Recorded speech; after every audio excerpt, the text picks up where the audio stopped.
Kita mulai dari ekonomi, rata-rata masih didominasi oleh Amerika Serikat, ada personal income, personal spending, real personal spending, dan PCE, deflator year on year. Selengkapnya dapat Anda saksikan di layar. Sementara emiten dari dalam negeri ada IPO PT Mitra Angkasa Sejahtera atau BAUT, DGNS, RUPS, dan juga MASB.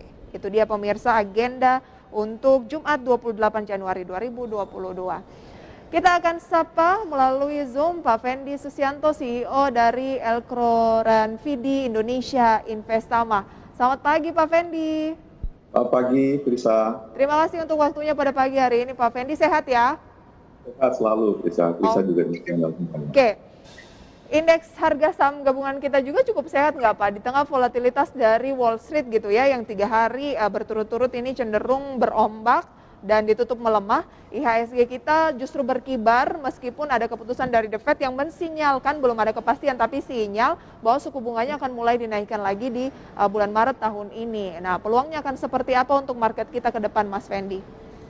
Ya, jadi kalau kita melihat indeks kita itu tergolong yang cukup kuat ya, dari pengaruh ataupun potensi dampak dari potensi kenaikan suku bunga The Fed, ya, tapering off dan lain sebagainya. Dan kita lihat bertahan di level 6.600 di atas gitu.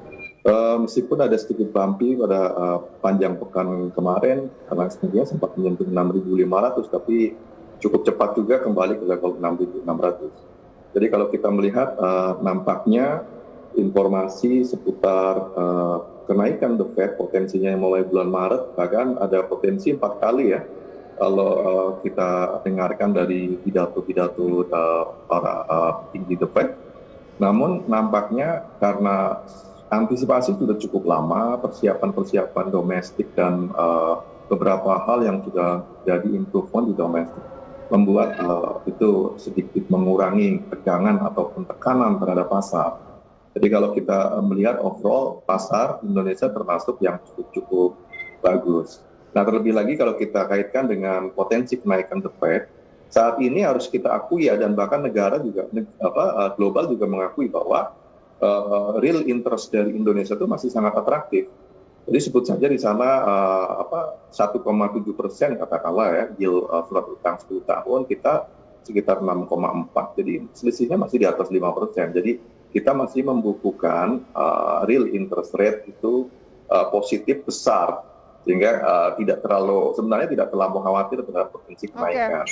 Tidak terlalu khawatir karena ini bukan hal yang baru gitu ya, sudah digaung-gaungkan beberapa waktu yang lalu, hanya menunggu kepastian saja, dan seharusnya BI pun sudah mengantisipasi hal tersebut ya Pak Fendi ya, dan juga pasar. Ya, jadi BI pun tentu saja sangat hati-hati menyikapi potensi kenaikan itu.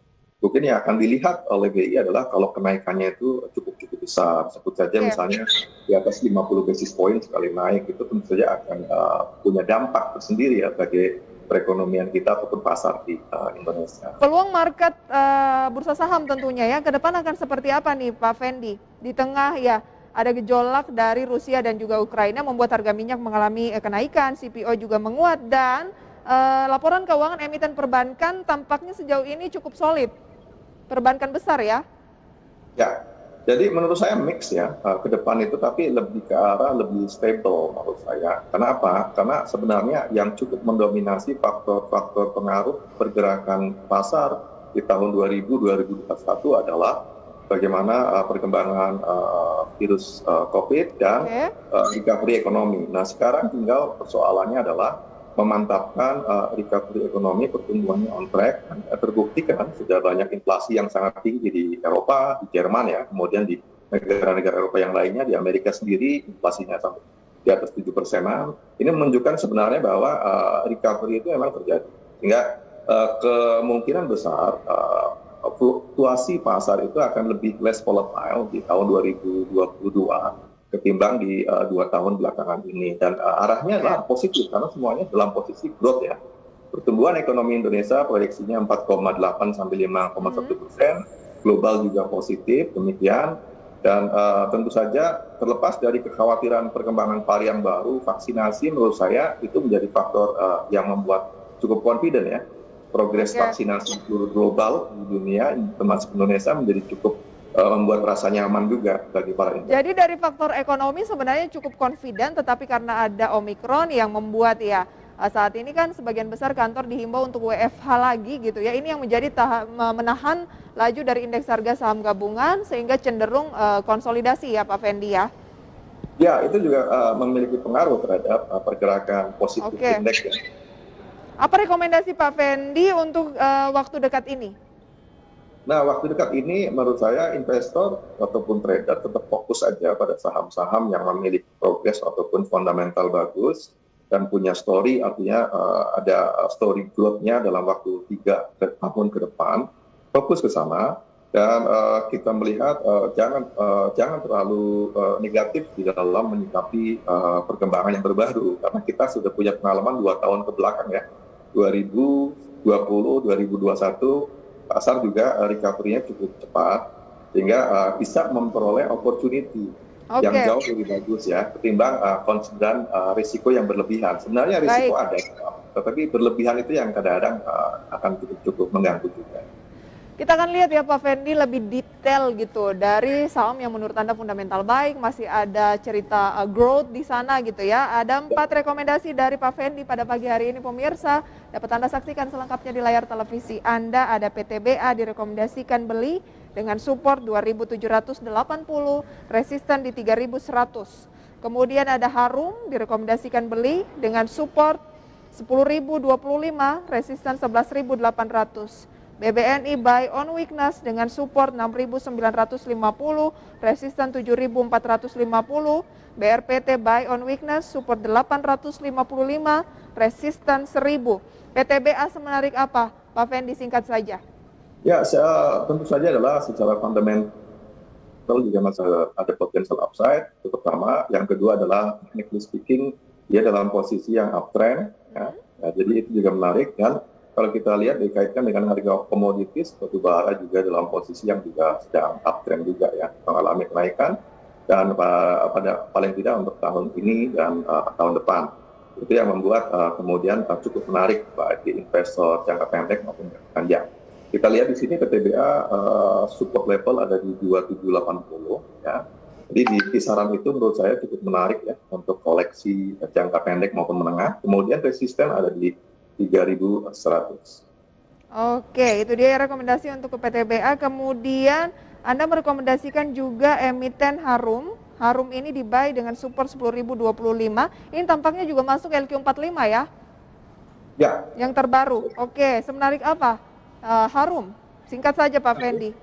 Ya, jadi ini juga menarik karena itu punya fundamental condition yang cukup menarik, masih memiliki resisten 11.800-an. Kemudian kalau kita lihat ini juga emiten yang memiliki kinerja positif dan harga batubara dan harga pertambangan juga sedang mengalami peningkatan.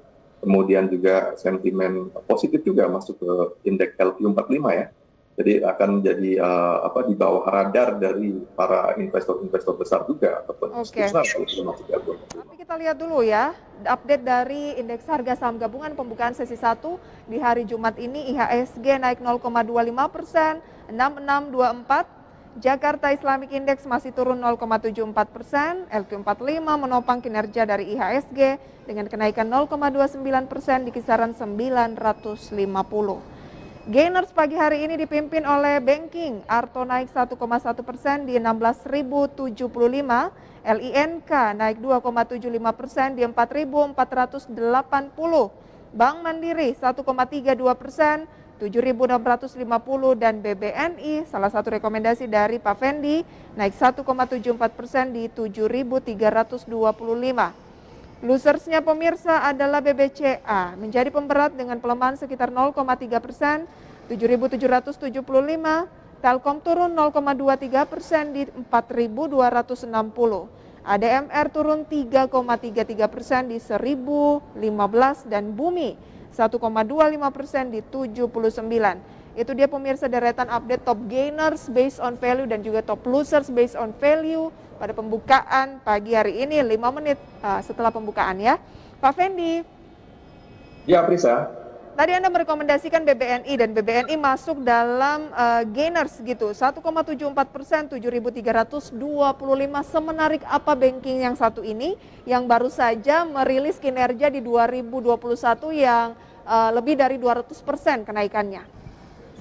Ya, BBNI itu tentu saja adalah fundamentally strong ya, dengan potensial upside cukup tinggi karena target fundamentalnya pada kisaran harga 8.300 kan. Jadi artinya dengan harga sekarang masih di kisaran 7.200, 7.300 masih atraktif. Itu yang pertama. Secara keuangan juga cukup solid dan expectedly di tahun 2022 akan terjadi peningkatan. Dan yang kedua adalah karena ada sentimen positif juga, ada potensi yang diperoleh dari setelah akuisisi Bank Mayora ya, dengan kerjasama bisnis dengan bank dan lain sebagainya, yang bisa berpeluang besar nanti untuk meningkatkan dari segmen digital. Nah ini akan menjadikan value added tersendiri bagi BNI di masa yang akan datang. Nah kita lihat support level BNI ada di 6.950 dengan resisten untuk jangka pendek 7.450. Sekarang ini sudah relatif dekat ya, karena ini naik 2% ya ke 7.350. Masih ada peluang kita di sana. Oke, kalau 7.450 ini tercapai karena memang sudah cukup dekat, kita bisa berharap ada target selanjutnya Pak Fendi di level berapa untuk BNI? Nah, justru di level 7.450 ini apabila bertahan, ini menjadi faktor penentu ya, karena ini berarti terjadi breakout dan confirm bahwa kemudian BBNI mengarah ke level yang lebih tinggi lagi, yaitu di 8.400-an ya. Oke. Opportunity bisa dipandang secara technicalis. Baik, itu dia ya rekomendasi untuk BBNI. Pemirsa, masih ada peluang ke 7.450. Kalau itu Mas Publik ya, ada peluang ke 7.500-an ya. Oke, kemudian satu lagi Pak, kita tuntaskan rekomendasi Anda, ada BRPT. Tapi tampaknya BRPT yang Anda rekomendasikan buy on weakness ini sedang ini stagnan di posisi 900. Ya, saya merekomendasikan buy on weakness ya, di situ di level 855 itu sebagai support level dan 1000 sebagai resistance level. Jadi buy on weakness berarti pada saat terjadi pelemahan itu adalah opportunity ya, mendekati 855 itu untuk masuk. Karena ini trennya secara technically speaking dia dalam posisi uptrend cukup menarik dengan target jangka pendek di level Rp1.000. Dan kalau kita melihat kinerjanya juga sudah mulai membaik di sektor ini. Jadi artinya ada peluang secara fundamental ada improvement di sana. Oke, peluang secara fundamental masih cukup oke, buy on weakness dengan target tadi ya, masih bisa untuk BRPT ke posisi 1000, Pak Fendi. Support di 855. Ya. Oh, cukup pendek sebenarnya range-nya ya. Tapi kalau untuk berinvestasi agak medium, Anda lebih ke apa nih? Sektor mana, Pak Fendi?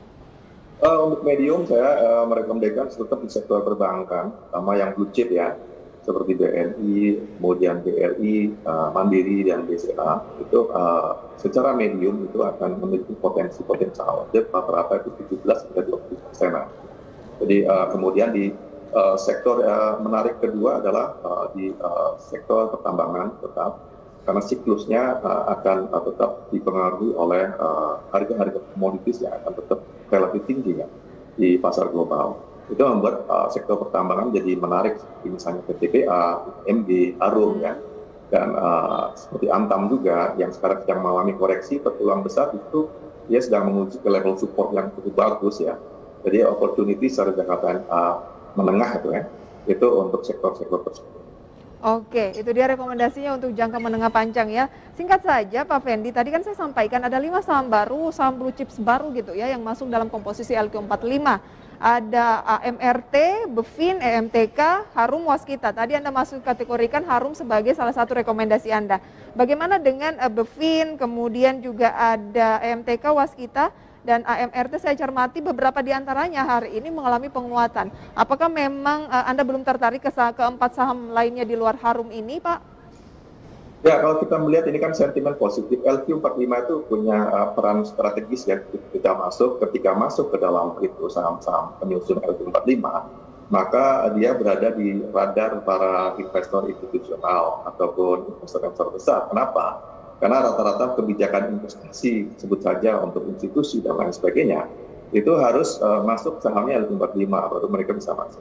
Sehingga ini secara strategis menjadi cukup bagus mereka masuk dengan likuiditas yang memenuhi persyaratan. Kemudian juga kita lihat market cap-nya juga dan kinerjanya tentu saja ya. Boleh berinvestasi di 4 saham tersebut, Pak Fendi? Atau Ya, tetap Anda lebih ke Harum saja? Saya lebih melihat pada yang juga secara fundamentalnya strong seperti misalnya saham Harum ya. Yang lain barangkali lebih karena lebih high volatile, yang fundamentally masih dalam posisi yang menurut saya kurang begitu menarik. Saya update Harumnya hari ini sedikit terkoreksi lagi, nggak apa-apa. Tetapi yang lain seperti Waskita dan Bevin tampak masih menguat. Tips terakhir Pak Fendi, singkat saja apa yang perlu dicermati oleh investor, pesan-pesan dari Pak Fendi? Ya, tetap menangkap peluang jadinya apresiasi harga ya di indeks kita, karena indeks kita targetnya juga cukup atraktif di tahun 2022, tidak usah terlalu khawatir, cukup risiko di manage dengan sangat baik ya. Untuk para trader tentu saja tetap menggunakan stop loss dan lain sebagainya. Itu dia rekomendasi dan juga saran dari Pak Fendi ya. Kami update terakhir saham pendatang baru BAUT pemirsa telah agak turun ya dari 35% kenaikan ke 27% saja di 127. Pak Fendi terima kasih banyak sharing dan juga proyeksinya pada pagi hari ini. Sehat dan sukses selalu untuk Pak Fendi. Selamat pagi. Selamat pagi.